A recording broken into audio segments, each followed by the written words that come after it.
Welcome to week 4 of our Lent study course based on this book, Saying Yes to Life by Ruth Valerio.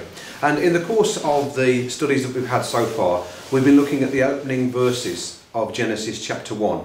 And in week 4, we come across verses 14 to 19, where God, in the account in Genesis, creates the great lights, the sun and the moon and the stars.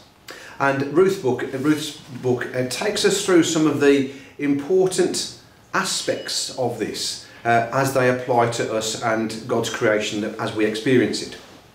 So, as well as providing light, the sun and the moon are obviously integral parts of what we experience as the seasons.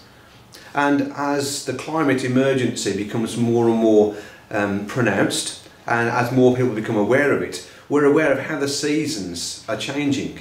Where previously there might have been regular rainfall in some parts of the world, that's less common now. And similarly, there may be more extreme parts of weather in different parts of the world. And in recent weeks, we've experienced that in the UK as well.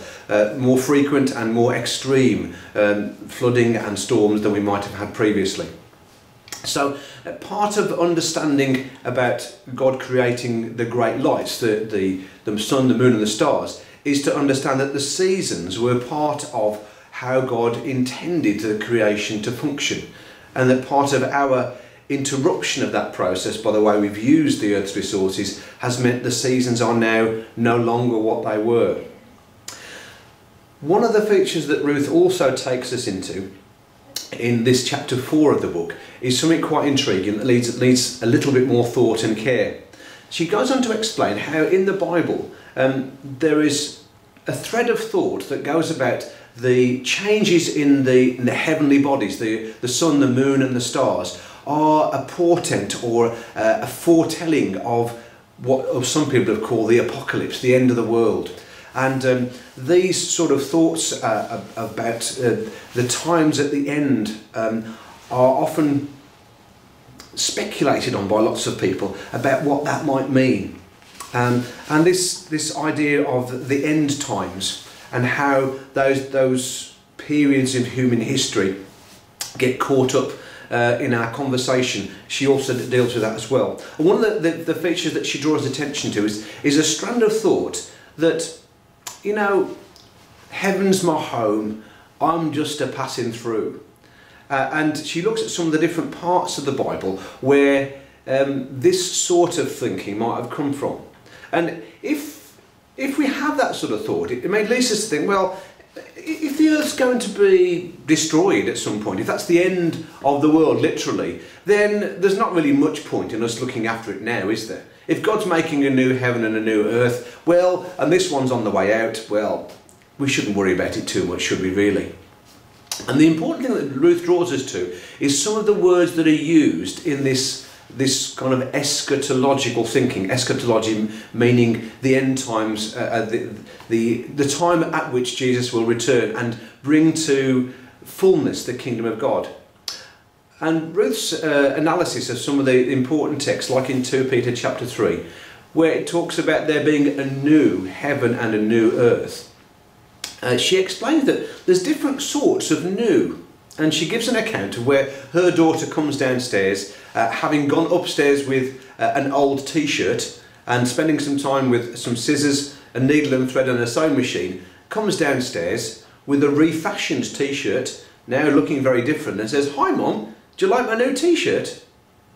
And it brings to the idea that something can be renewed and so be genuinely new, even though it hasn't been destroyed. So we use the word new as in brand new. I've bought something new, which previously I didn't have. I've made a new start or whatever. But Ruth introduces the idea of something being renewed. The same thing, but repurposed or reimagined or returned to its original state. You could think perhaps, I suppose, about where if we have you know, a chocolate manufacturer might say, new recipe, new improved recipe. The Mars bar might still say the same words on the outside, might have the same wrapper, it might taste substantially the same, but there might be better ingredients. It might actually be better for you. So, thinking about that then, how might our attitude to the world, to the earth, to the environment change if we know that God's purpose at the end times is to renew it, not dispose of it? That makes a big difference to how we go about our care for the environment if this is what we know. And therefore it also loops back to the conversations that we have about the seasons. Maybe we need to take action to help the seasons return to the sort of regularity and pattern that God intended them for in the first place. Maybe we've got a role in putting things back and doing our portion of renewing the earth. One of the features that Ruth also points us to in this chapter 4 of her book is this intriguing part of Jesus and his resurrection body. After Jesus was raised, we have these lovely and intriguing accounts where Thomas is famously able to put his hand into Jesus' side and his finger into the holes in the hands and wrist of Jesus. It was clearly Jesus. The same, yes, but also different. And Jesus was able to suddenly appear in bodily form in different parts of the local area where he was. Jesus' resurrection body was new, but renewed. It was still recognisably Jesus. They knew it was him, and they could touch him, and he ate food. But it was a renewed Jesus. Jesus' resurrection body gives us a tantalising insight into what a renewed body, a renewed heaven and earth might look like. And so if that's a picture of how God will make things at the end of time, it says that we will see our lives, our bodies, our world renewed, not just destroyed, scrapped and something new cropping up again, however good that might feel or sound. God's in the business of repurposing, of upcycling, of renewing and improving what there is. So as we come to think about this in the discussion now, there's a lot for us to take on. We've talked about seasons, we've talked about the end times, and we've talked also about Jesus' resurrection body. And there's lots to discuss using the questions that we have before us based on these verses from Genesis chapter 1, verses 14 to 19. Martin, thank you so much for agreeing to meet with me today and for welcoming me into your lovely home. It's a real privilege to meet you, and you're in an area that I know so little about, so I feel like I'm sitting very humbly at your feet. Well, don't be too humble. It's great that you're here. Thank you very much for coming. Well, thank you. What got you interested? How did you get started in this area? Well, it wasn't a particular childhood aspiration. I was interested in numbers and nature as a child, and I turned out to be good at mathematics. And so when I went to university, I specialised in mathematics.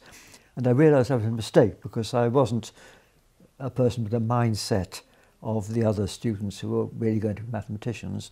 I like to think in a more sort of synoptic or synthetic way. And I was lucky that I had the chance to get into the subject of astronomy and cosmology at a time when it was really starting to develop very rapidly.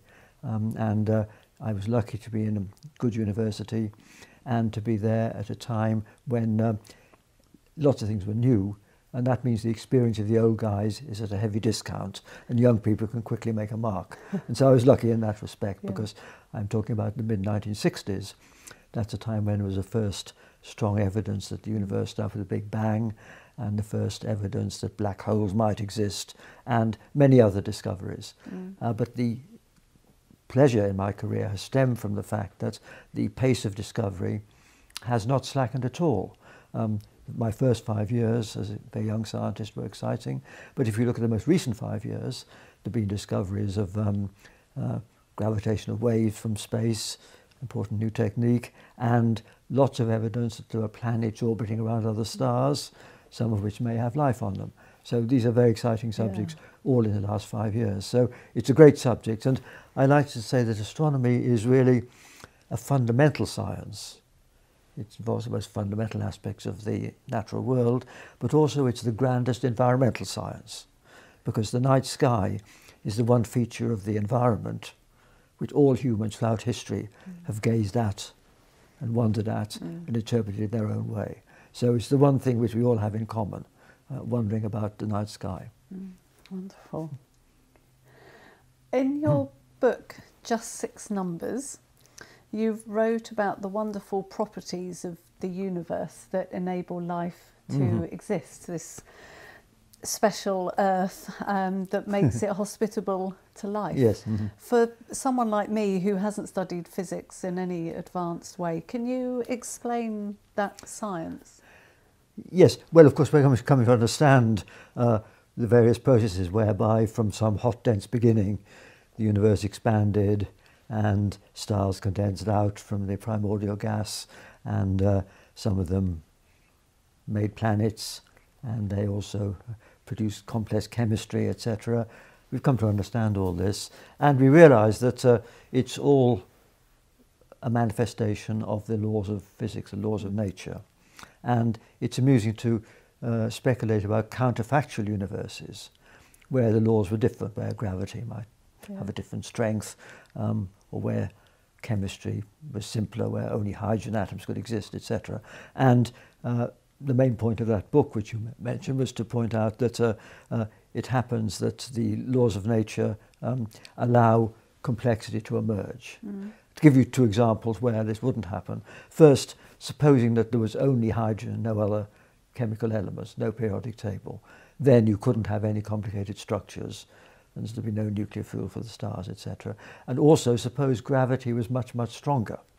If it was much stronger, then anything bigger than an insect would get crushed, and no evolution would have happened. So we have to have certain constraints on the strength of the various fundamental forces and the way they behave in order to understand how this complexity, which manifests itself most extremely in the biological world, of course, could emerge from simple beginnings by a series of steps, each giving more complexity than the last one. Yeah.